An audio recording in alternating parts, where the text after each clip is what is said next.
fancy new outfit, a fancy new something, stop the madness. It is the night before the event. This is not the time to be machine or hand sewing some special new frou-frou for yourself for the next day. So you shouldn't be chopping down a tree to carve out a set of patents prior to the event? No, Baron Otto, you should not. Okay. This is the time, the night before is the time to go ahead and pack your gear into your car, not the next morning. You want to make sure that you're not doing any last minute, any kind of, it's 4 a.m. and you're making special scrolls for people. I don't know that that's occurred in our group at any point. I have never done that ever in my life.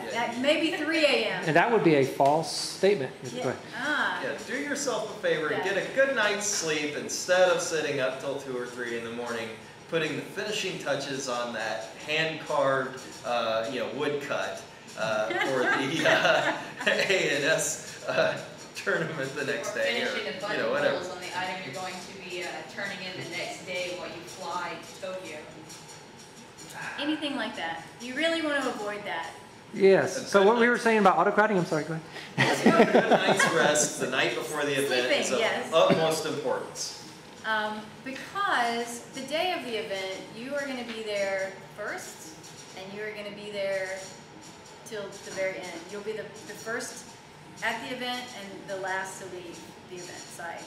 So it will be a fun day as Autocrat, but it is. I mean, even when it's good stress, it's stressful to be in charge of an event. No matter how rewarding it is, it's that whole thing of being responsible for the event and wanting things to go well and wanting people to have fun. So there's just there's a baseline stress associated with autocratting an event. It's going to be a long day, so you do want to make sure that you're rested. But don't forget that, as Wilhelm has said, that just because you're the autocrat, that it's all on you. That's why you have gotten event staff and you're working with the marshal or the feastocrat or the A&S minister to help them, have them help you plan the event. We've talked about being flexible, we've talked about relaxing. You want to do all of those things throughout the day and have a great day.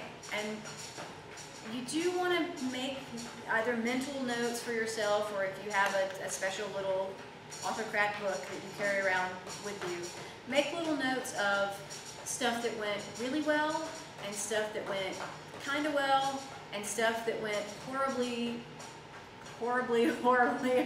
astray.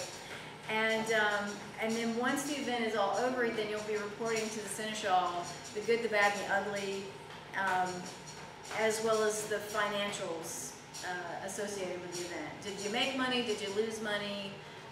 You thought you were going to have 25 people show up, but only 12 did, so that really blew your budget out of the water. Or you thought 12 were going to show up, but 25 showed up, so you made money for your group, or that sort of thing. And depending on your group, your Seneschal may have some sort of template that they want the information presented to them. Or you can just do basic who, what, where, when, why, how much. I think in a barony, especially a local group, but in a barony a whole, the after action reports are real important, because like we did at the October Cornet, it's really good to do that group where you get them all together and just have each person list one good thing and one bad thing about the event. What could be done better, what was done great. And have everybody ask that and write those down, take those notes and add them to a list, because we can share those out to the barony as a whole, to the other groups that are going to be hosting events in the future, so they can learn from our mistakes. Yeah. Oh, well, not just learn from our mistakes, but learn from what we did right. And exactly, that's why I said do one of each. Yeah. Do a good thing we did right and a thing we did wrong, so they can see both sides of how to run future events.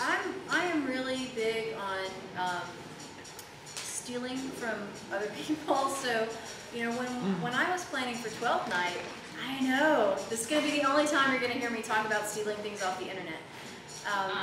Really? Haha, Really? It does happen. So when I was planning 12th night, I went out and just did a lot of research on how other people had run 12th night and what did their menus look like and how did their schedules work and how different things involved with running a feast. And that was how I made up what we did. I like stole it and made it my own. And I highly recommend that. You know, you don't have to be the brightest twinkle light on the Christmas tree. You just have to be a twinkle light. And you can steal a little bit of electricity from some other folks and come up with a really great event. But you don't have to start from scratch. You know, you don't have to start from just nothing to get an event going. And some of our greatest events have come from just ideas that we've taken from the websites of other SCA groups in other kingdoms, other parts of the world, where they've come up with, you know, some idea for something that just turned out to be really fun.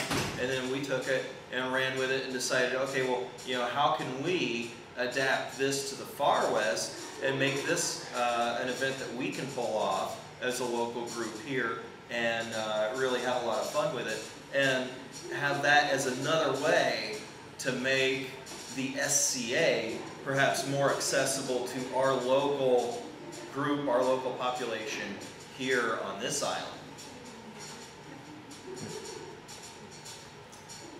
so autocrating. So that's all I more have or to say less about it. that. Make sure that you're communicating with the exchequer, particularly on matters of budget. You know, do we have the approval to spend this much money on this item? Also, we're working directly with the exchequer on, okay, how did the books come out? Did, you know, when all the paperwork got turned over from Troll, did everything balance out properly? Was there any overage or shortage? You know, that stuff has to be reported, and the exchequer's gonna have to report that on up the chain through the exchequers. But that's something that you're gonna need to know about and report to the seneschal as well, because the seneschal is also gonna be interested in knowing, you know, okay, did this event turn out to make some money for us? Did this event turn out to be a money pit? You know, did it break even? If so, perfect.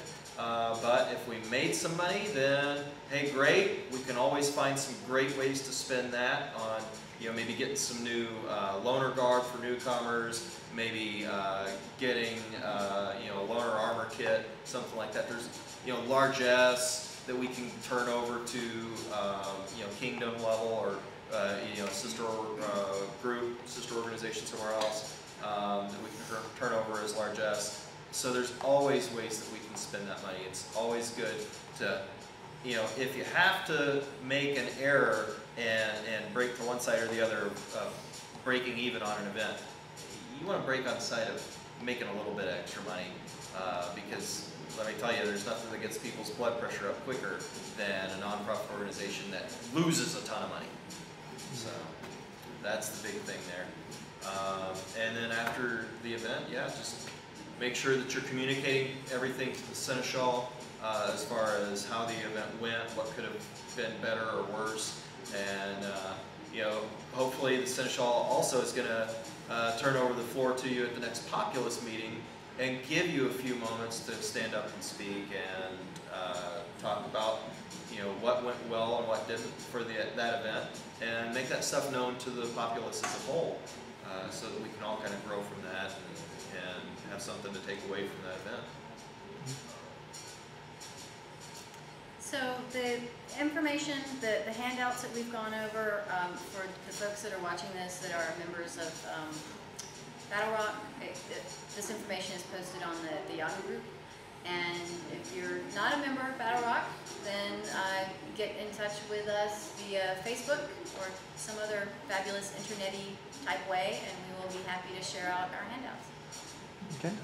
And there's also a good autocratting guide located on, if I remember rightly, westkingdom.org or the SCA.org website. I think SCA.org, if you go to the store, they actually have a really good autocratting guide that you can purchase for a couple dollars that will give you almost all the information you need, as well as a manual that you can give out to site owners who are weary about letting you come in and do, because when you start telling them there's going to be swinging sticks and people getting hit, a lot of people do get weary. It's like, well, I don't think I want you on my site. So there's a manual that the SCA put together just for that purpose, to get to them so they can look through and see the better aspects of the SCA and what we're about, and calm their fears a little bit so they're more apt to let us come in and host an event. Right. Which will all be posted at the end of this video, these links.